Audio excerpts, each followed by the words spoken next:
명상으로 읽는 성경 명상 여행 제2장 하느님의 구원 계획 5. 광야의 유혹 1단계 여행 세 번째 묵상 셋째 유혹 세 번째 유혹은 아주 노골적입니다. 이제야 사탄은 제 본 모습을 드러냅니다. 세상의 부귀영화를 보여주며 이것은 모두 내 것이다. 내게 절을 하면 이 모든 것을 주겠다고 합니다. 이 말은 뒤집어하면 내가 세상의 주인이다. 따라서 세상의 중심에 서서 나와 함께 지배를 하든지 아니면 나의 지배를 받든지 둘 중 하나인데 이제 어쩔래? 라는 협박입니다. 여기에 대해 예수는 단호하게 노라고 거부합니다.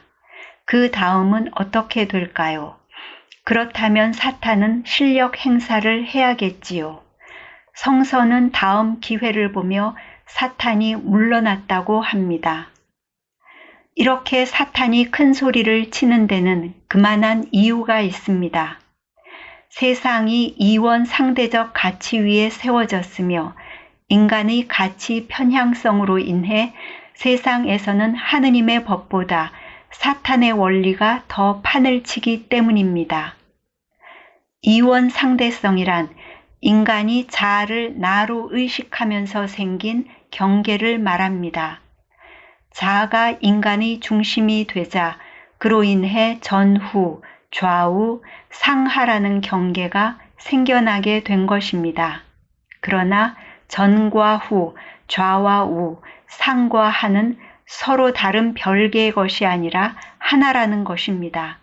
같은 원인에서 동시에 파생되었기 때문입니다. 무슨 말인가 하면 아름다움과 추함, 부와 가난, 성공과 실패 같은 상대적인 가치는 자아가 발생하면서 생겨난 것들이기에 둘은 언제나 함께 드러나고 함께 사라진다는 것입니다. 이는 둘의 원인이 같기 때문입니다. 자아가 발생하면 아름다움과 추함이 동시에 발생하고 자아가 사라지면 둘도 함께 사라지는 것입니다. 그런데 세상은 이 상대성을 무시하고 아름다움과 부와 성공은 선호하고 추함과 가난과 실패는 외면합니다. 이것이 가치 편향성이라는 것입니다. 가치 편향성에 따라 한쪽만을 선호할 때 결과는 정반대로 나타납니다. 아름다움을 선호하면 할수록 아름다움이 드러나는 것이 아니라 추함이 드러납니다. 부를 추구하면 할수록 자신의 부가 보이는 것이 아니라 오히려 가난이 더 의식되는 것입니다. 그래서 미인일수록 더 자주 성형을 하게 되고 부자일수록 더 많은 부를 축적하려 듭니다. 나무랄 데 없는 어느 미인 탤런트가 어느 날 쌍꺼풀 수술하고 나타납니다. 왜 그녀가 성형해야 했을까요? 스스로는 자신의 얼굴에서 아름답지 않은 부분을 발견했기 때문입니다. 그녀는 생각했겠죠. 이것만 보완하면 더 완전해질 것이라고. 그런데 그녀의 얼굴은 성형 이전이 오히려 더 아름다웠습니다. 아름다움을 추구한 결과가 오히려 추함을 낳은 것입니다. 99원 가진 부자는 자신에게 단돈 1원이 모자라 100원을 채우지 못했다고 늘 아쉬워합니다. 그러다가 기회가 오면 100원을 채우기 위해 단돈 1원밖에 없는 가난뱅이의 재산을 빼앗아 버립니다.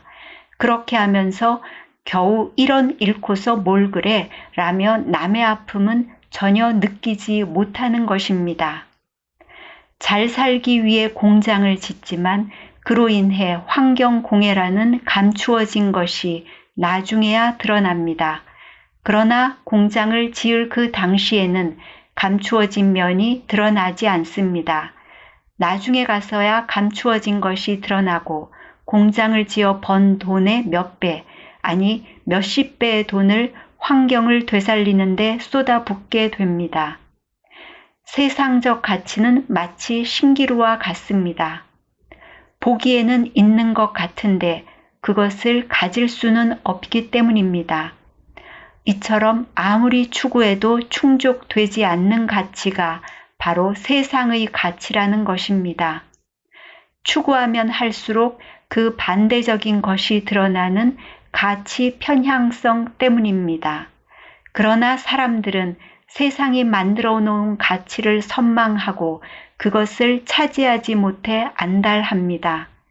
가난한 사람은 부자를 우러러보고 못생긴 사람은 잘생긴 사람을 부러워하며 잡히지도 않는 세상 가치를 중심으로 무리를 지어 피라밋을 이루고 있는 것입니다.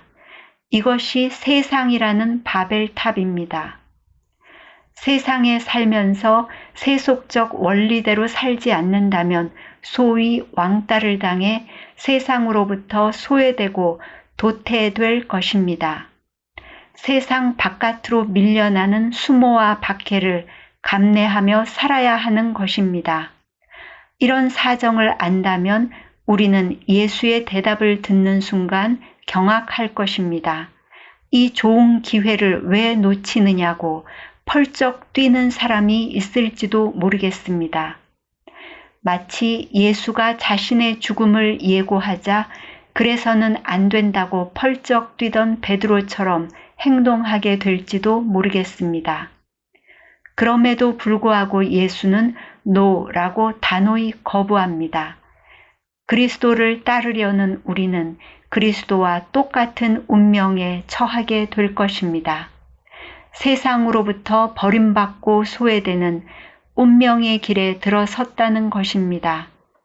사탄의 제의를 거절하는 예수의 대안은 무엇일까요?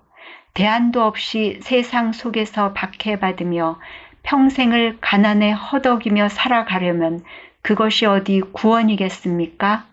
분명 대안이 있습니다. 사탄의 유혹을 거절하는 예수의 대안이 무엇이냐 하는 이것이 앞으로 예수의 생애를 명상 여행하는 동안 줄곧 자문해야 할 화두입니다. 광야의 유혹 장면은 이 세 가지 질문을 여러분에게 화두로 던지고 있는 것입니다.